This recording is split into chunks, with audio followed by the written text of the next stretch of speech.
Imagine a moment when an entire continent stands at a crossroads. A moment heavy with silence, yet echoing with centuries of pain, resistance, and unbroken hope. Africa, the land of warriors and kings, is once again called to choose between slavery disguised as freedom or true liberation. But this time, something is different. This time, the voices of betrayal are being challenged by the voices of unity. This is not just a story of today. It is the story of yesterday's wounds, today's courage, and tomorrow's destiny. Brothers and sisters, close your eyes and picture it. A grand hall filled with leaders of nations, eyes burning with the fire of defiance, voices rising like thunder against the storm of centuries-long oppression. Among them stands Ibrahim Traoré, the young leader who dares to speak words that many fear to whisper. His speech is not just politics, it is history breaking free.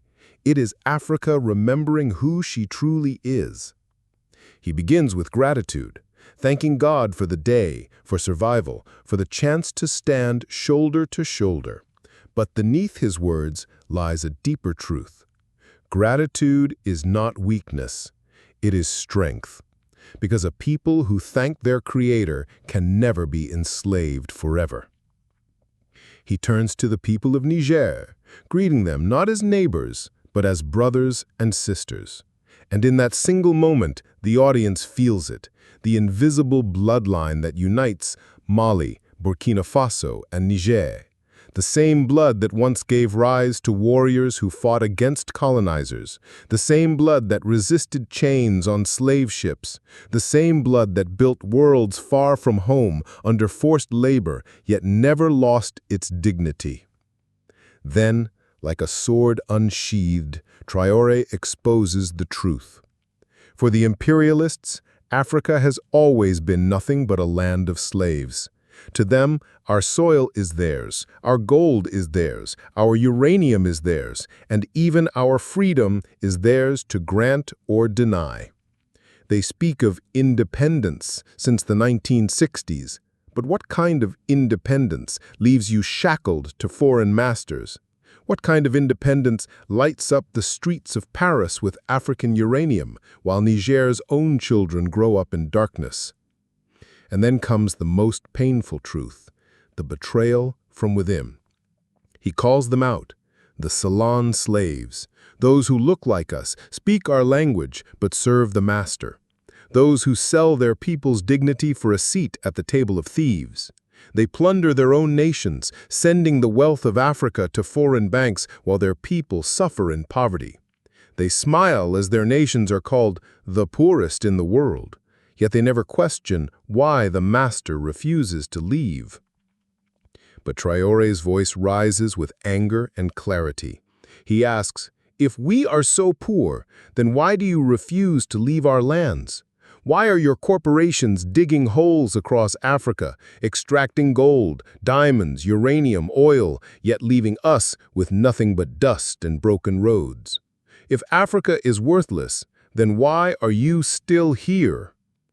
The room grows silent, for the truth is undeniable. The imperialists need Africa more than Africa ever needed them. This is the breaking point. This is where the story shifts from betrayal to defiance. Traore declares, "We will no longer be chained. We will no longer obey the master's puppets. We will reclaim our destiny with our own hands." His voice strikes like lightning, igniting hearts with pride, with anger, with hope. And then, he warns of the chains that still exist.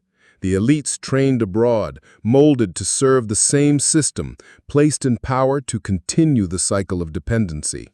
They are nothing but links in a chain designed to keep Africa in place. But this generation, Traore says, has come to break that chain.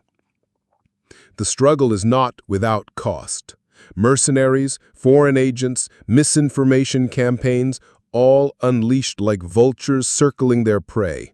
But the people of the Sahel have awakened. They refuse to be fooled again. They know their history, they know their strength, and they know their destiny.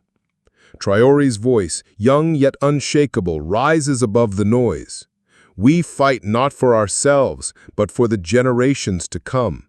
We fight so that our children will never kneel before foreign masters. We fight so that Africa may stand tall once more. The hall erupts with thunderous applause.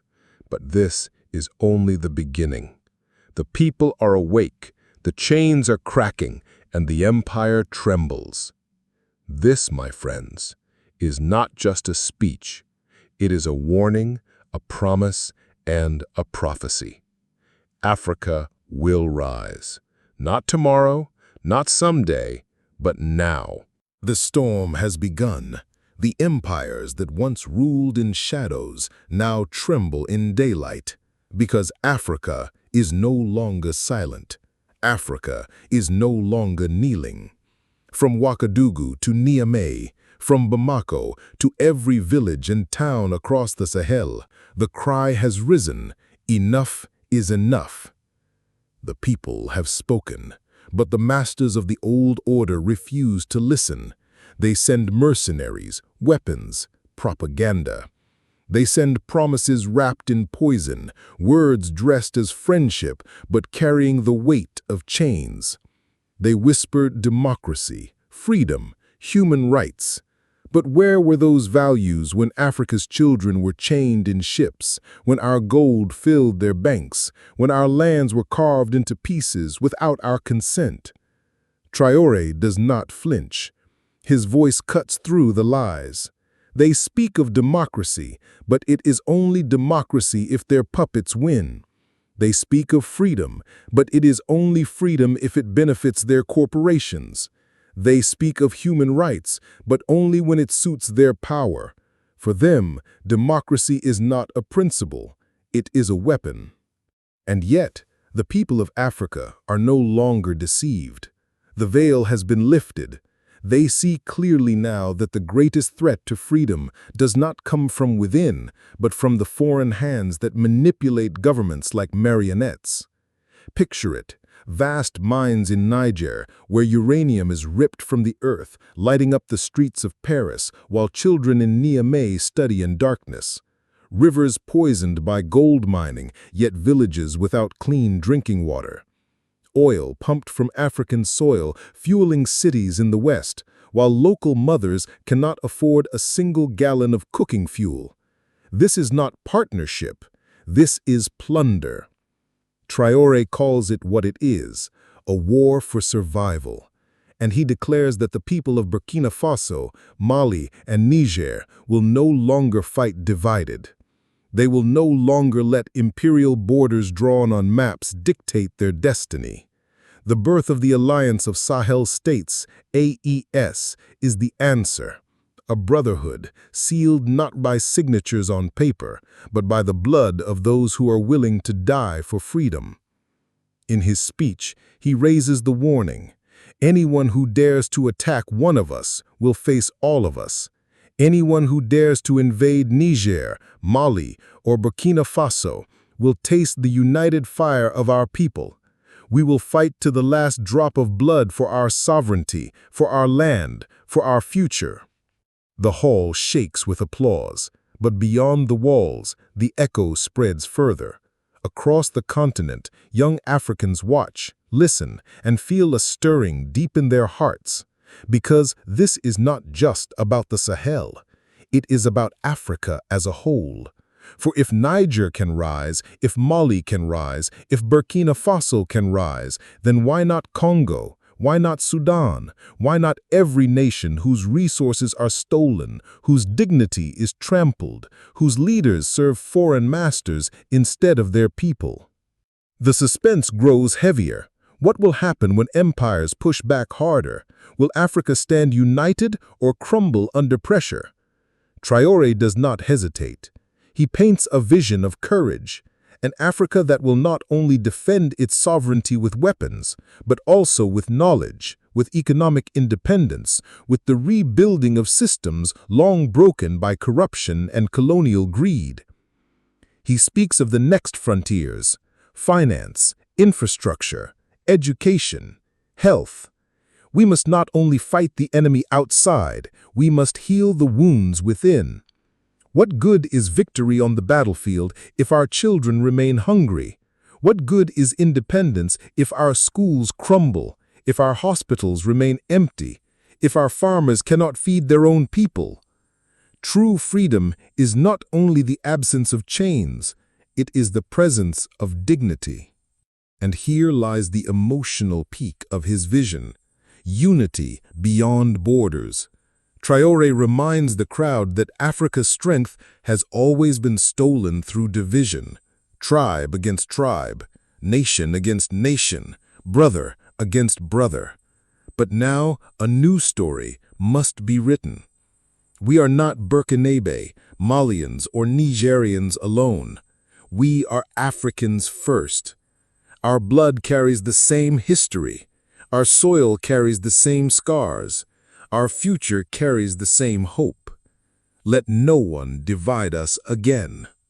Imagine the scene. Tens of thousands gathered, fists raised high, chanting in one voice, "The homeland or death." The sound rolls like thunder across the Sahel. This is not despair. It is defiance. It is the heartbeat of a generation that refuses to kneel. And yet, in the shadows, the enemies of Africa conspire. They plot sanctions, coups, assassinations. They unleash propaganda to paint these leaders as dictators, rebels, enemies of democracy. But the people are awake now. No slogan, no bribe, no foreign-backed election can silence a continent that has rediscovered its pride. The suspense grows. What will the future hold? Traore offers no easy answers. Instead, he leaves the people with a vow, one that shakes the hall to its foundations. We will face the storms together. We will bleed together. We will rise together. And when the dust settles, history will remember us not as slaves, not as beggars, but as a people who chose freedom at any cost. This is the Africa of tomorrow, not the Africa of pity, not the Africa of dependency, but the Africa of dignity. The Africa that no longer asks for freedom, but seizes it with unshakable hands. And so, the prophecy continues. Africa is rising. The question is not if, but when. And the answer is whispered in every chant, in every march, in every tear shed by mothers who dream of a future where their children walk free. The suspense is not over. The struggle is not over. But one truth shines brighter than all. Africa will never kneel again.